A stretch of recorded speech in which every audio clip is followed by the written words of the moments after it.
είσαι λοιπόν η αιτία όλη τη συμφορά. Όλοι σκοτώνονται για να σε αποκτήσουν. Ο Μαραγκός, ο αγρότης, ο βιομήχανος, ο πλαίσιος και ο ψεύτης. Και πόλεμοι και σένα γίνονται. Και όλες οι αδικίες. Οι άνθρωποι όλα τα χορταίνουν. Ψωμί, μουσική, μεζέρες, δόξες, γλυκά, πατάτες, τηγανιτές. Μόνο εσένα κανένας δεν σε πρόθεσε. Και όποιος σε αποκτήσει για λίγο, σε θέλει όλο και πιο πολύ. Κανείς δεν χορταίνει το πλούτο. Και φταίω εγώ. Μήπως νομίζεις πως εμένα μου αρέσει έτσι που βρίσκομαι. Αν και με βρει στον δρόμο, κανένας δεν σε βούλει. Με πηγαίνει στο υπόγειο του σπιτιού και με δένει. Και αν έρθει κανένας φίλος του να του στήσει ιδανικά, λέει πως ποτέ δεν θα μείνει.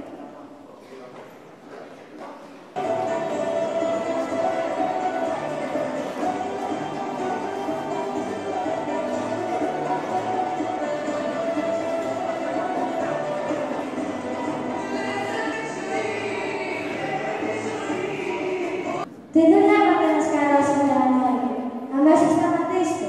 Και εσύ ποια είσαι που παίρνεις να δώσεις. Είμαι η φτώχεια και ήρθα να σας βάλω να σκεφτείτε. Θέλετε στον πλούτο το φως που να ξαναδώσετε. Και βέβαια να με διώξετε μακριά. Και ποιος θα κάνει τις δουλειές, αν όλοι γίνατε πλούσιοι. Έτσι μοιραζόμαστε.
Όλα είναι έτοιμο.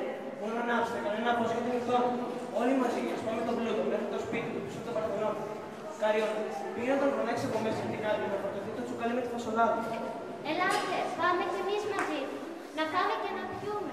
Και όλοι ακολουθήστε μας με χορούς και με τραγούδια.